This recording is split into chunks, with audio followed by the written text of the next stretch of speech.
For more on climate change and innovation, I spoke with Richard Templer. He's a professor of innovation director at the Grantham Institute at Imperial College, London. And we talked about how advanced technology is and innovation. So I guess what's been happening over the last decade and more has been that we've been concentrating on technologies that take the CO2 emissions out of energy production, out of electricity production. And we've made great advances. You know, the cost of photovoltaic energy, of wind energy, have all come dropping down, and they've dropped down to levels which make them, you know, competitive with the existing technologies, which of course emit a lot of CO2. So that's kind of where we're at the moment. President Obama talked about mission innovation in Paris. Yeah. What are the goals of that mission, and what's the response been? Well, I mean, you know, to start with, it's wonderful that you know, on the first day we had positive news from our world leaders, and I include non-political world leaders in that. And mission innovation was good news. I think that we've been concentrating on decarbonizing, as they say, energy production.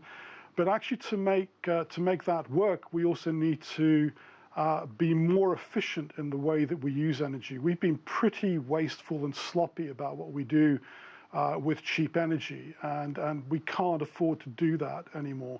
So we've got to concentrate on that, and I hope that a fair amount of that money that they got will be spent on making us more efficient, and that's efficient in terms of energy.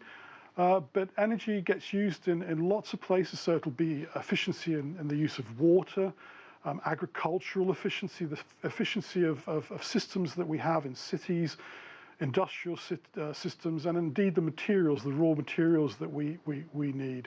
So that would be one area. Another area would be what we do in order to store energy, because the renewable energies, the low carbon energies, actually fluctuate. It depends on whether the sun is out, whether the wind is blowing, and so on and so forth.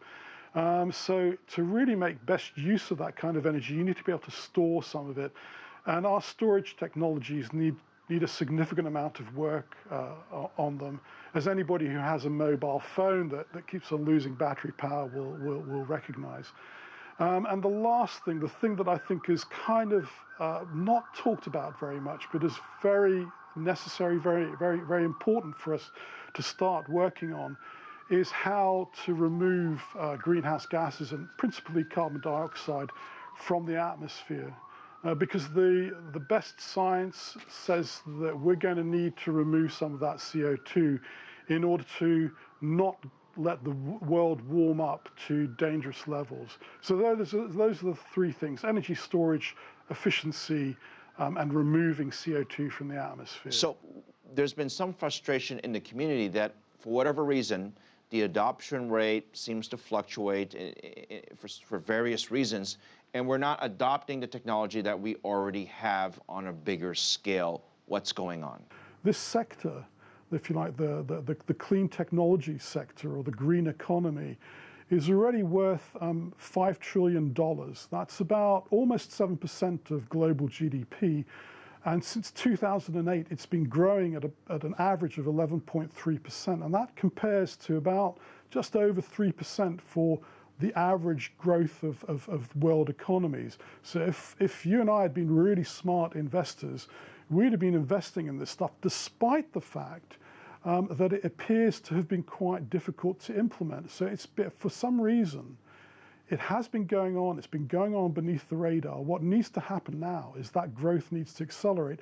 So the signals that President Obama and other world leaders send out in the next week and a half, I guess we've got left in COP, are really, really important, because we need to accelerate. We need to grow faster. So I think of the value chain of the economics of all this as you have government sort of incentives or push, or they like the idea. Then you have universities and research institutes and NGOs who do a lot of the research and sort of the groundwork on this to create these technologies. And then you have private companies who try to capitalize on all this. Where does the chain on private companies stand in your mind, and does more need to be done to encourage more private companies to get involved? Yeah, so I've been running a program of support for startups and innovation. And we've got a very successful program. Our businesses, our startups have been getting a lot of seed investment, and they get to the growth stage. In other words, the stage where they are ready to get into production. Now, that's where you would like to see investment and bigger businesses that can scale these products get involved. And it's very difficult. We have been getting some success, but it's a lot more difficult than it needs to be. So it's that stage, the stage of when these ideas need to get into manufacturing, into scale. I think we need some activity there. We need to bridge that gap. It looks like there's a market failure there, I would say. So that's the area, one of the areas in which I would concentrate quite a bit of our effort.